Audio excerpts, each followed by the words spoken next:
Welcome back, friends. This is the continuation of the series Functions in C Programming, and we are at the second part. In the first part, we have covered few things about functions, the advantage of using a function. We had looked into different aspects of header file.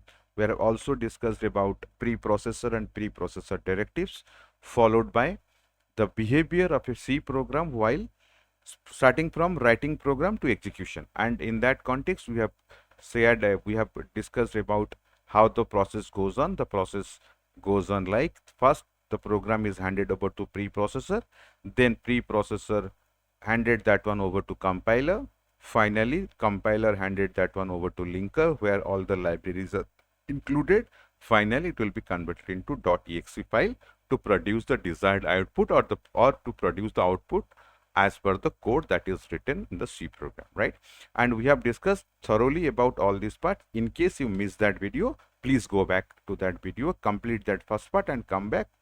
We'll have a healthy discussion right here. Now, after then, this video is dedicated to header files only. Header files only. Here, what we'll do, we have to make few conclusions regarding header files, right? Few conclusions regarding header files. There might be some questions in some students' mind because I found lot of questions from I have also received lot of questions regarding this header file. That's why I thought of to make this video.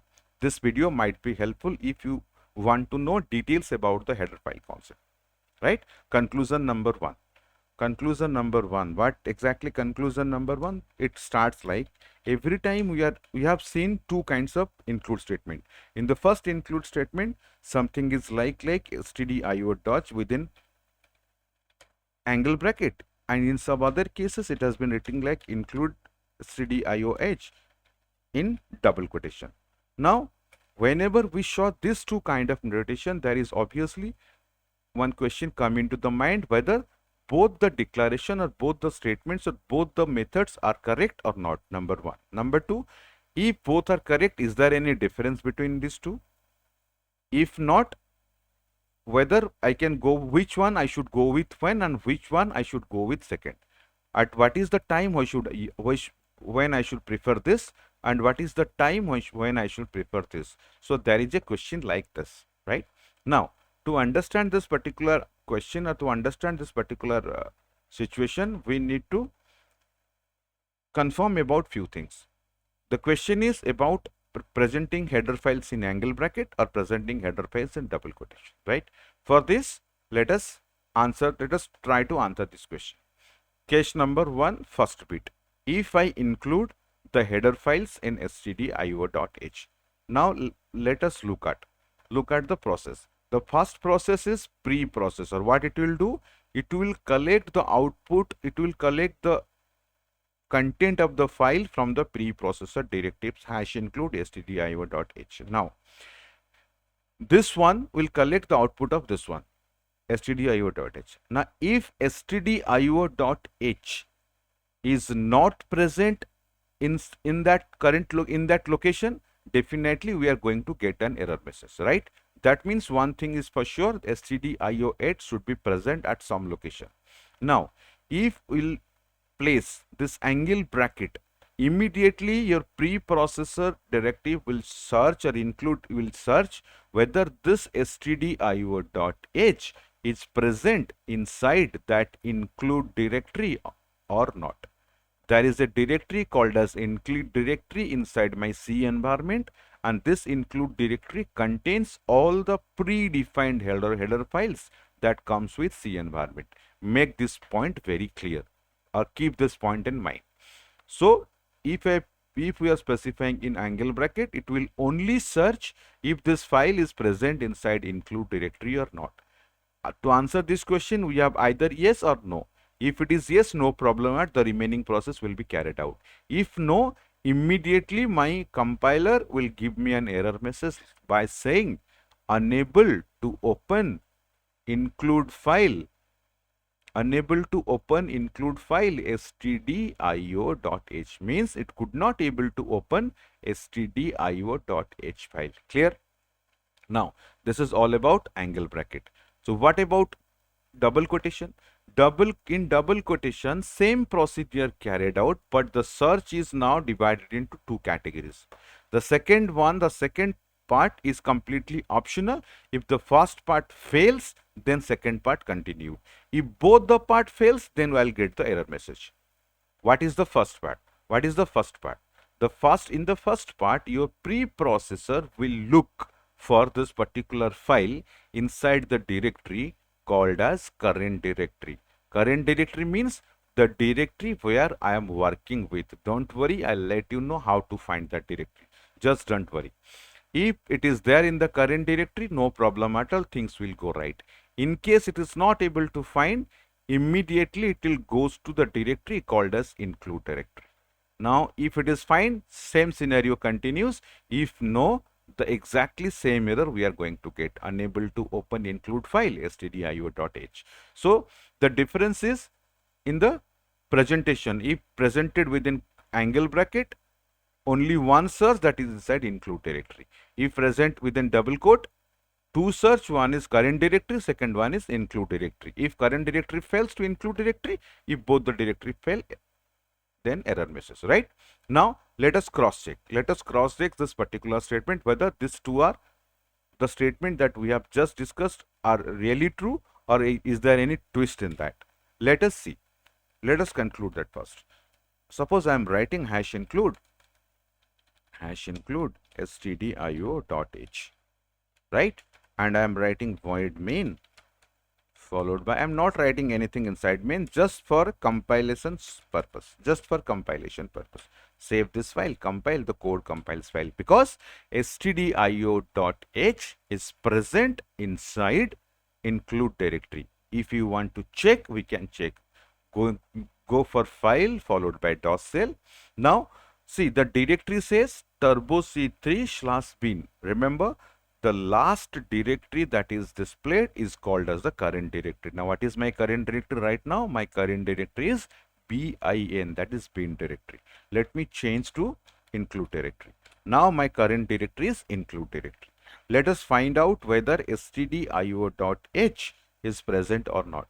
See, stdio.h is present inside include directory because currently I am at include directory, right? But if I try the same one inside bin directory, it will tell me, brother, it is not there. File not found. Clear? Now, my current directory is bin directory. I have clearly shown you how to find the file inside any directory. Press exit and it will come back, no problem at all. This is executed fine. Now, at the same time, suppose I am writing a file called as abcd.h. Now, you know abcd.h is not a predefined header file. If I compile this one, 100% pakka, I am going to get an error message, and the message is quite clear. The message is quite clear. Can you read out the message? Unable to open include file abcd.h. That means abcd.h is a header file, or you have requested us to open a header file which is not there inside the include directory. Clear? Now, it is clear that this particular one will search for include directory. Now, let us create this file. We'll go and open, and let me write the file name as abcd.h, right? And what we'll do, we'll write a function, simple function inside this. I'm writing something. I'm writing printf anything. Hello, I am here. Don't worry, we have a rules and regulations for creating this file. I'll let you know. Now you can see we have already created a file abcd.h. Even if it is created, if I compile, it will again show me an error message because we have enclosed this one within a angle bracket. Now let us try the same one with a double quotation. Now compile this one. See what it says. It compiles fine because abcd.h is present inside my current directory. And what is my current directory? My current directory is bin. If I search for this one, abcd.h, you can happily see it shows this particular file is present, right? So this particular point is the point that we have just discussed is clear, right? We are able to prove this particular point. These 2 points are valid, right? Okay, conclusion number 2. Conclusion number 2. In conclusion number 2, we have one more question. We have a question in mind. Question is hash include. Wherever we are come across this include file, it always says stdio.h. stdio.h. Now question is, you can represent in different way, either in curly bracket or in double quotation, doesn't matter. Now the next question is, only .h files should be there in the include command, or I can use any file, I can use any extension, right? What is the truth, whether only .h file is allowed or any other extension files are allowed? The answer to this question is yes, not only .h, but happily you can go for any extension. We can go for any extension. But there is a story. What is that story? You have to follow certain commands.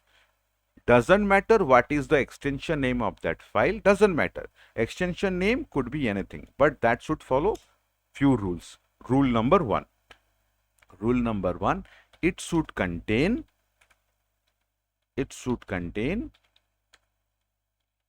valid C statements. Number one. Number two, it should not contain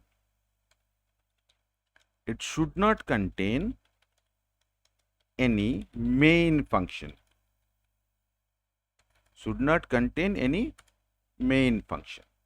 Number three, the file should compile to 0 error.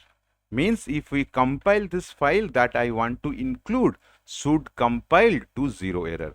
If these 3 conditions are satisfied, we can say we can happily include that file in my program file. Doesn't matter what will be the extension name.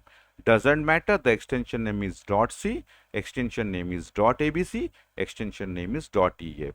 What we are looking forward, that particular file or the content of that file should contain only valid C statements. It should not contain any main function, and it should compile to 0 error.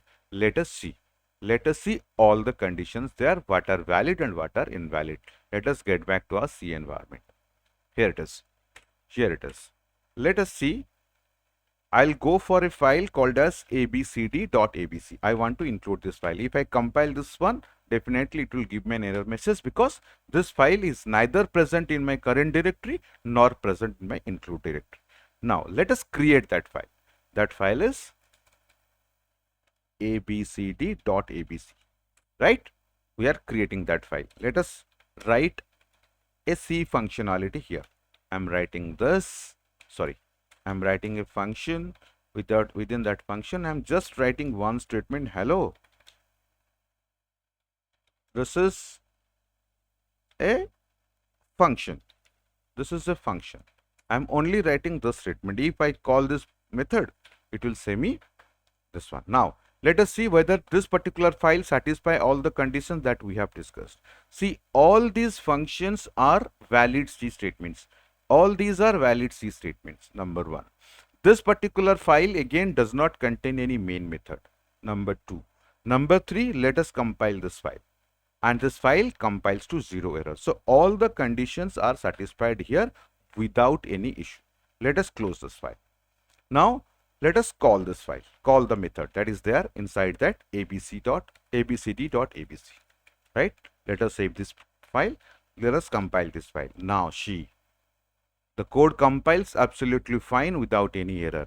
If I execute, happily this will execute and the output will be, hello, this is a function. End of the story, right? End of the story, right? So this is done.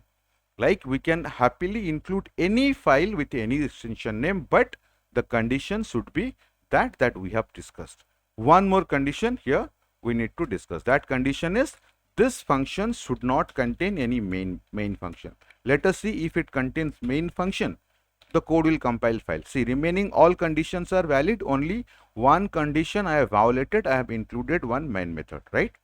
I have included one main method. Let me compile this one. Let me close this one. Sorry. Let me close this one. Now try to compile. Now try to compile. Immediately it will produce an error. What is the error? Multiple declaration of main. Now I hope you could able to understand the problem. abcd.abc code, in abcd.abc, main function is already there.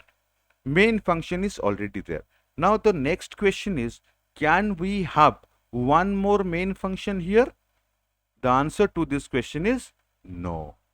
If in my program there is one main function, what I cannot do, I cannot compile include one more file where main function is there. So two main function cannot be there in a program, either through include or through standalone. That doesn't matter. So I think that particular point is also clear. We cannot have a main function in this. That is the condition, so that we can happily include any file with any extension. Now I think this particular, all these 3 points are clear. All these 3 points are pretty clear to all of you. We can have any extension name and we can do with anything, right? Now the next conclusion. Next conclusion, we have concluded, only need to write that one. What the conclusion in? Do you really think header files have main function? Header files have main functions? The answer is no. So the conclusion is, header files do not have main functions. If there is a main function, that file might not be called as a header file, because that cannot be included. Because since my program, every C program should contain a main function, but only one main function is there. If you include this particular header file where main function is there, definitely will say a particular program cannot run with two main functions, right? So we have concluded to some point. We have concluded these 3 points about the header file. Conclusion number 1, there is a difference between angle bracket and double quotation while specifying the name of the file. With conclusion number 2, we can include all other extension names, not only .h, but if we are enclosing it, we need to follow certain rules and regulations, and these are the rules and regulations we have to follow. Third, we have concluded header files do not have any main function. So this is all about 3 different conclusions, and we have also seen each and everything in your C compiler. This is not exactly me who is answering this question. This is your compiler who have answered all your questions. If you all are clear about all this, then in the next video we might look into the very good concept of main function part 3, that is user defined function, and we will learn how to create a user defined function, what the different types of functions are there in nature, and what are the benefit or what are the different challenges while declaring an user defined function, right? So thank you all for joining. Please stay tuned for the next video. Thank you all. Thank you so much for joining.